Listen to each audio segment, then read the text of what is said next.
we are going to get into plant medicine ceremonies, which is my jam. Yep. Totally my jam. Okay. All right. Okay. All right. So let's just start with the basics. What is a plant medicine ceremony? And how is it different from a cacao ceremony? Okay. So what is it first? So we're adding another sacred plant medicine to the cacao, right? And these are ancient medicines. They've been with us for tens of thousands of years. It's what all the natives did with the shamans. They held these ceremonies through plant medicine. So it's nothing new. It was shut down, and now they're coming back into their power, basically. And so after 4 or 5 years, I can't remember exactly, of leading cacao ceremonies, I was in Bali for a sensitive leader training. Okay. And there we did ceremony pretty much, not plant medicine, we just did ceremony pretty much every night. And there I got the guidance to start leading plant medicine ceremonies. Okay. So the cacao with the other medicine. Okay. And so I've now done 3 plant medicine ceremonies with you. I find them incredibly transformative.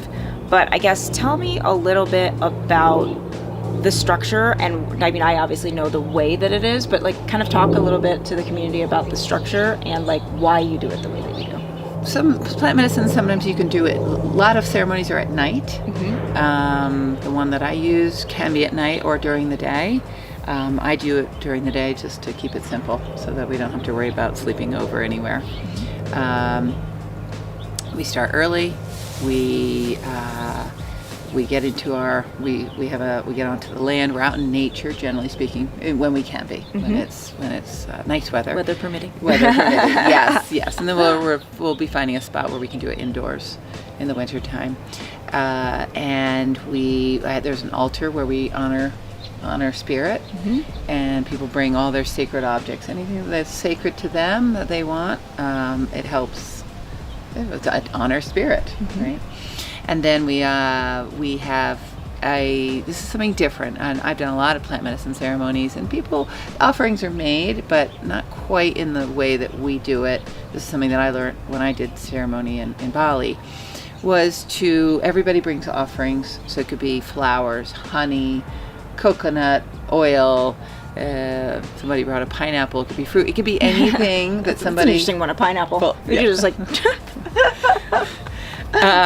anything I say, tune into what your spirit team wants. We all have a spirit team, whether you know who they are or how many, doesn't matter. They have a preference. Just like we have preferences. Some of us love savory, some of us love sweets, some of us Italian. And they have their preferences, so it's tuning into what they like. Like my spirit team loves chilies and honey and roses and tobacco and corn. Those are some of their favorites. And we make these offerings to spirit for 2 reasons. 1, sacred reciprocity. Thank you, spirit, for everything that you're bringing in. Thanking the spirit of the medicines that we're using. We might be going through something really challenging in the ceremony, and we can make an offering to say, please, spirit, help me move through this. Or you might get a really great download or insight, make an offering, thank you. And so we do that throughout ceremony, which is just so beautiful. And the toning that I mentioned before, the light language that I bring, they're beings that are singing through me, and they need these offerings. And so we make the offerings, and once it's been really well fed, just like we need food to have energy, it's like they do too. Yeah. And then they'll start, and they'll come through, and then I'll start toning. Yeah. It's about a 6-hour ceremony. I always say 4 or 5, but it turns out to be 6 hours. Right. And everybody sets their intentions. We share them as a group. Because there's often crossover. Yeah. People wanna, I like your People intention. piggyback. I piggyback on a couple. Someone will piggyback on mine. But it's nice that you actually know. At least for me, what I found, the first ceremony I did, I was a little nervous. I was just like, what? I didn't know anybody. I didn't know where I was. Like, I was just kind of like, I am really just jumping in. After like a conversation with Helen on the phone, I was like, I'm just jumping into this. And I jumped in, and it was a beautiful, amazing experience. I actually really enjoyed the part of you have your intentions and you talk about them in a group. It's nice to know where everybody's coming from, because it doesn't even have to be super specific. You know what I mean? Like, for me, this last time, it was like, I'm trying to tap into the divine creativity. Yeah. I want to be able to create, with my YouTube channel, with my Instagram, with this entire thing that I'm trying to create. I'm just like, what is my direction in this? That was not what came for me this time. So many other things came in like such a wonderful, magical way that we will get into. But it was just nice to hear what everybody is kind of coming for, right? What their intention is, what they're interested in. And I just found that, I find that the sharing part, I think, is the part that I was the most anxious about. And it ends up being the best part for me. Best part, Yeah, and it brings that community. Yes. Like, and when you're like, I want to be, I really feel alone and I feel isolated, and someone else says it, and then someone else says it, you're just like, oh my God, I'm not alone in this. Right. Right? And someone had a cup this time that said, you are not alone. Yeah. Yeah. And we all were like, oh, good. Yeah. Right. Yeah.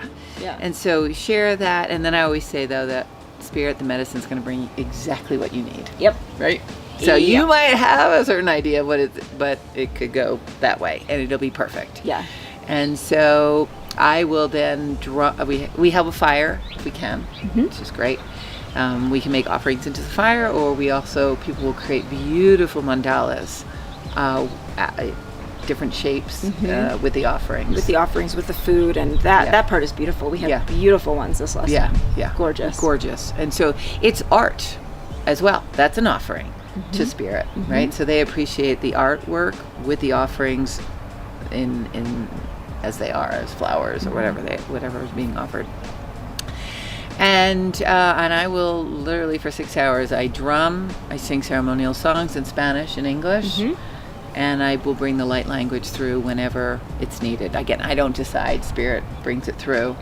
And I basically, I'm holding the energetic field for the group. And so I'll feel, sense, again, this is how, I don't know, but I feel, sense. Sometimes they'll guide me to drum really hard or really soft, or to sing a song that's really gentle, or to repeat. Like this past ceremony, I sang a Spanish song that was all about being in the present moment. And that's where you find the love. They had me sing that over and over and over again. I remember that. I was like, I think I heard this one. Over and over. So it's again the vibration that they wanted, and people often will have the ego that has to let go, right?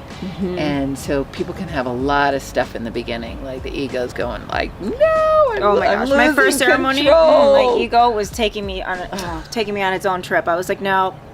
I like literally felt like I had to say no. I remember you coming to me and you're just like, you gotta let go. And I was like, I remember the moment where I was not letting go to where I was letting go. And then that's when the transformation began. Beautiful. I remember that moment though. Yeah. I just remember it. Beautiful. Yeah. Yeah. And that's a very common one when people are first taking this medicine, is the letting go. Because you don't know, and you feel it in your body, and it's different if you've never experienced it. And it's normal to feel a little scared and the control comes in, and it's just like, just surrender. And then the magic, I always say, then you surrender, you let go, then the magic begins. Exactly. Yeah. Exactly. Yeah. And so we are in ceremony.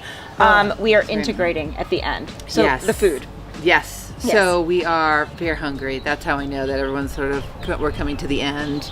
And food grounds us too. And everybody brings this delicious dish that we all share.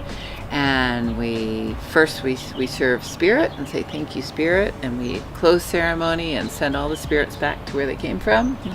And then we eat, and then when we're finally satiated, then we share because again, I see some people's experiences, because those that are around me, I stay near the fire, but there's people that are all different places, and so people go share what they want, and it is so gratifying to for me to hear what people have shifted and transformed and healed, and downloads and ahas and insights that came through.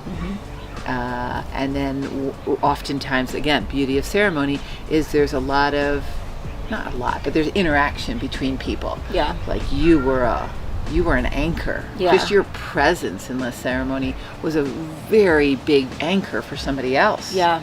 For whatever reason, that was, your energy was, it was very potent for her.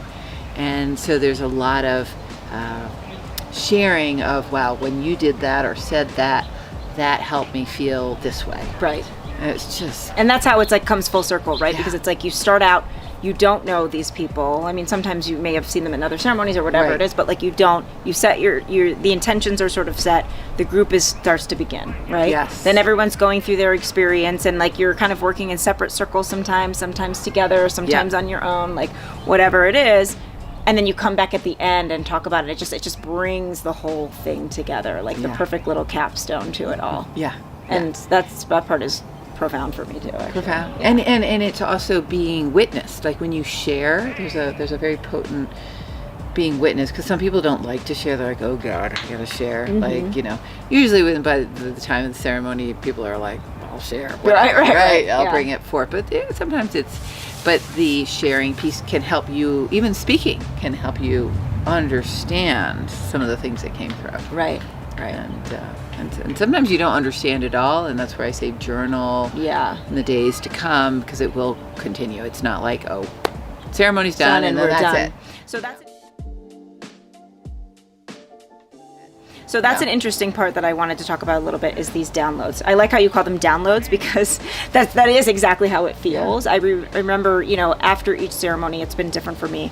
This particular ceremony, this last one, for me, the download came that night. And then I woke up in the morning, and then I had a huge download in the morning. And I was called to journal. That's not true. I told myself that I should journal, but I was called not to journal, but to find a book on the divine feminine spirit. Oh, that's what happened for me this time, because that's what came up in my ceremony. I went in looking for creativity. What came to me was that I needed to balance the masculine and feminine. Yeah. What was divine femininity? What is femininity to me? All of these types of things. And then the next morning I woke up with this download of like, you need to find a book on the divine femininity and divine feminine energy and define what it means for you. That's my download that I got. Beautiful. And so I've got a couple books now on my Kindle. Yeah. And then another download that I had was, part of my experience was that there was a specific person that I needed to talk to, who after the experience, I texted her, I'm just like, we need to talk. I'm like, we need to talk. I talked to her. I mean, and it was kind of profound for both of us, that, you know what I mean? It was just an amazing, there were a lot of people that I could think about, and it was just very strange, the person that I thought of and how we kind of came together on this whole thing. So it was just interesting for me, because the spirit really does guide you and lead you to where you need to go. Yeah. It really does. It really does. And then just to talk about my experience a little bit, because I think that'll help. But so I had the divine masculine feminine. I went in with the creativity. I think my creativity is coming soon. It's not so crystal clear, like, oh, I've got these 10 ideas from this. It's not like that right now. It's working on something else first to then get to the creativity part of it. Yeah. I also got a big download about the physical and mental body for myself. The physical has been something that I, with someone that's had an eating disorder in the past and always worked in, modeling, acting, like that type of thing. That is where the divine physical presence, she's great. Oh yeah, you got your pirate booty. Of course, we got a girl in there telling us about her snacks. How I got this, the spirit told me that my physical body needs to take a second. My physical body and my physical presence and the way that I work on my physicality needs to take a second. There's something else that needs to come first. Yeah. And for me, I feel like it's the work on the femininity, the work on, the mental, the self-care, which I am always doing, but it's just like my day cannot be structured by what I'm going to do physically that day.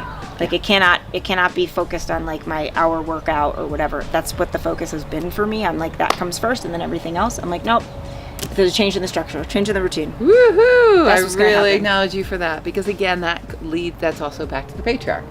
Like, how does your body look? And we force and we push, and that's all, again, that just is going against the grain. Yep. The feminine is about receiving, allowing, being in your creativity, being in your intuition, right? And again, it's balancing the two. And the patriarch, again, this is not a male bashing thing at all, right? There's lots of people we've all been programmed into the patriarch, but it's learning to balance the masculine and the feminine within us, which we all have. Yep. Right? And that's what I feel like has been a little out of balance for me. And you were saying before too about the feminine, it's not really modeled. No. It's not modeled, right? Like what our ideas of femininity come from things that may not actually resonate with us, or we think that they do, but they're actually not exactly right. Which is where I want to just dive a little bit into the divine masculine and the divine feminine. Yep. Tell me a little bit about that and the balance and how we're off balance and all that type of stuff.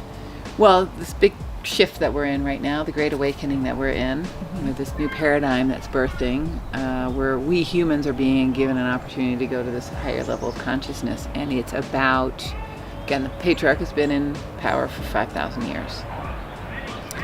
And so things have gotten out of balance, and it's a lot of the do, the action, the pillaging of Mother Earth. Mother Earth, she is our ultimate divine feminine, right? Look at what we do to her, and it's like, it doesn't matter. We can take and take and take and take and take, and we can destroy.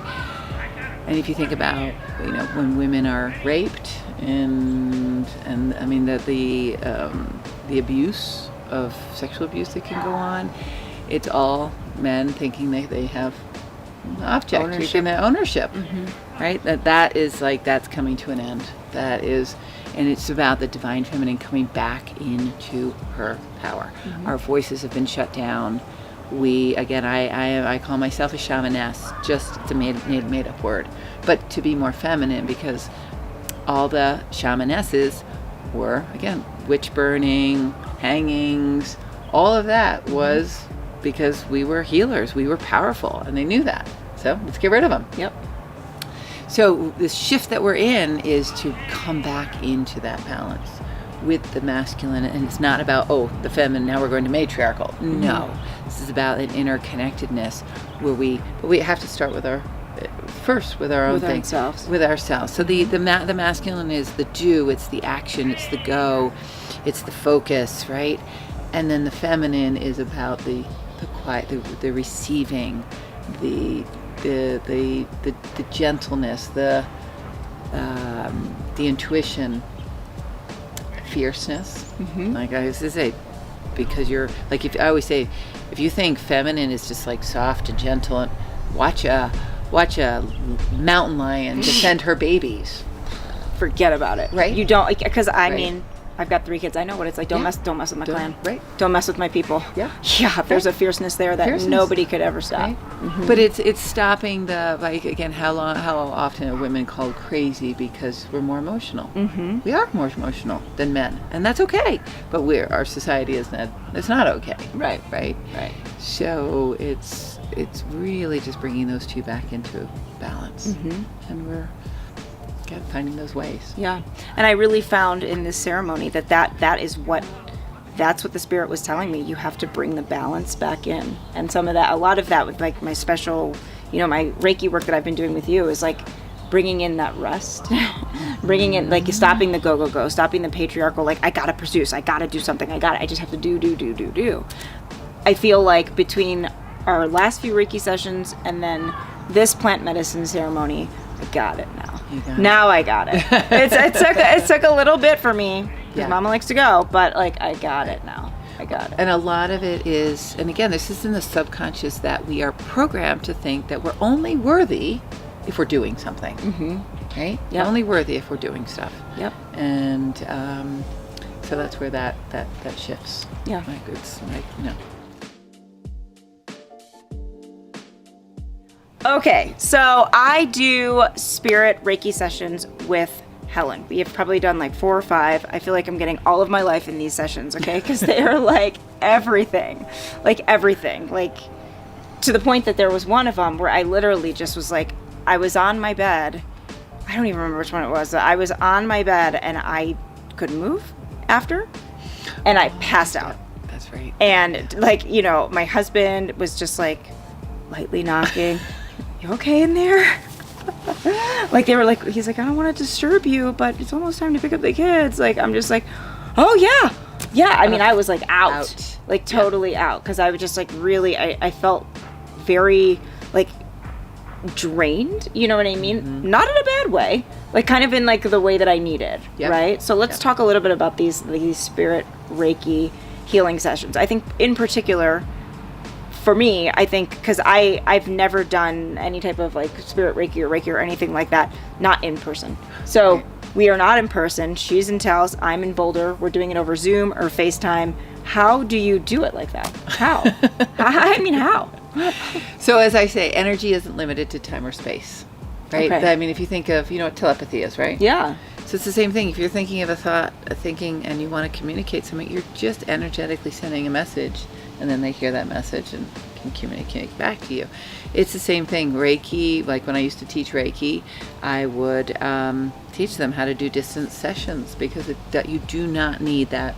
You don't need the physical contact. Energy can be transmitted from and to anywhere. Think about an email.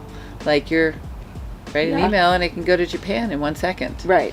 It's all energy. Right. Everything is energy. We're all energy. And so that's how it works. It literally... So were you doing distance healing sessions before the pandemic? I was not. You were not? Okay. Like for me, it's a silver lining COVID because I was leaving when the pandemic hit. I was moving from Boulder to Taos. Oh. And my clients here who are used to me in person were like, no, it's not the same, Helen. I just need to see you in person. I was like, no, it is the same. Yeah. And actually, it's more powerful now because when I was at the wellness center here, I could not bring in the toning because I can go really high. Sometimes I can sound like an opera singer, or sometimes I can go so low I sound like some man who's singing, right? Yeah.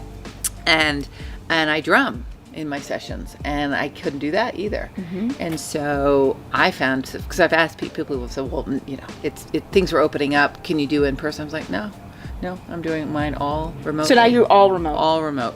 Because I can bring all my gifts.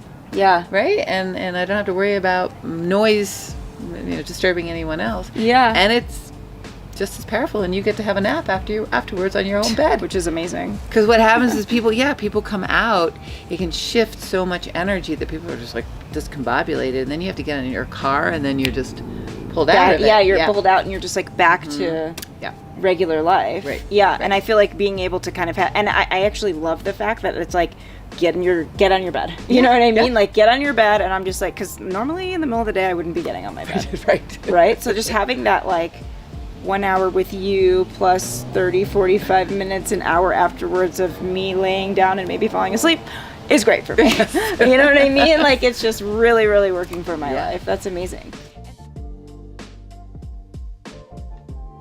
You know what, for 1 second, let's just talk about the structure. Because I did not, when I started with you doing the Spirit Reiki, I did not realize how it was going to be. So let's talk about that structure for a second. Okay.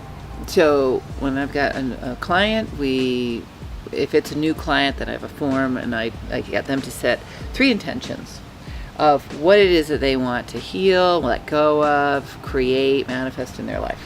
Right? So that gives me an idea. And then the form will, if they're really depressed, or if they get panic attacks, or what their biggest frustrations are, what are their dreams, are they on any medication, have they had any physical ailments? Because when you have a physical ailment, there's an emotional element underneath. Yes, I completely agree with that. So that gives me a lot of information, and then from there we have used a 15-20 minute conversation about what's up, mm-hmm. and what I might ask them about their intentions, what they created, and why. I release the fear and anxiety, and I'm in my inner peace. Okay, where's your anxiety? Where's that coming from? Mm-hmm. Some people know, some don't know. Mm-hmm. And then with clients who continue, it's how my teacher didn't teach me how to do this, but I learned that energy work is subtle. And so creating intentions that I write down, and the client has them as well, but as we continue together, it's like, oh, I don't need number 4 anymore. That's healed. That's done. Yeah. It's not necessary. I've noticed that for sure. And I'm actually really curious to know like what was on my first form. Yeah. Because like if you thought about it, I'm like, oh, I forgot about that form. I bet you it's like totally different now. Yeah.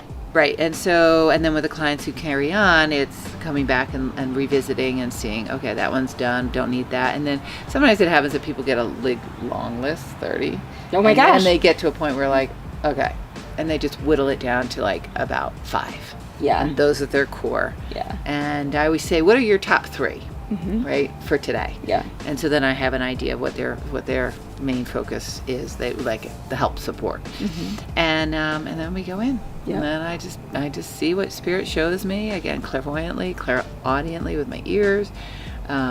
I could always feel when the beings of light that sing through me want to come in. Yeah. So it is a sound vibration. It bypasses the mind, so the mind can't understand. So I sometimes they'll say, maybe this is for the heart, or maybe this is for the throat. I encourage people to tune in to a particular chakra or body part when that's coming in, and to anything that comes in, because they could, again, highly sensitive people, they might get a vision, they might get an emotion, they might all of a sudden start crying, or That's what happens to me. right? It's something. Yeah. And again, because it's going to the subconscious, it's going to the stuff that you're not aware of. Yeah. And healing it, shifting it, transforming it. Yeah. And then sometimes I will tone with the drum, sometimes loud, sometimes soft.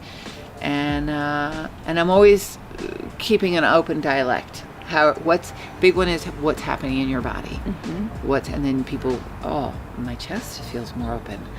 I had so much anxiety here, and now it's soft. Or, oh, that knot that I had in my stomach is gone now. Yep. Or I feel tingles, or I feel like I'm floating, or with Reiki, often people see colors, and then they see visions later on. That was interesting, actually, about the that part of the feelings, right? So I have a problem with my neck, and let me say had actually now, because I have a hard time when I move down like this. It hurts. Like there's something in my neck that's just not quite right. And then our last session, you were working on my neck, and through FaceTime, okay, working on like this is crazy, like working on my neck, and I was just laying on my bed or whatever, and after I got up, I walked out, and I was like, oh, I can completely move my neck now. Like I had full mobility, which I hadn't had in a really long time, just the mobility of my neck. And like, I know that I carry a lot of stress in my neck and my shoulders, and I have had physical manifestations of stress, as they call it, but like that's really something else. It's really the emotion. It's really that I needed to have something else healed. Yep. Right? Yep. It's Exactly. gone. Yeah. It's amazing. Yeah. It's amazing. It works, guys. It works. Okay. Mentorship, which you had started a little bit more recently. Yes. Yes. Okay. Yes. So now I'm doing a mentorship because I've been doing this for 12 years.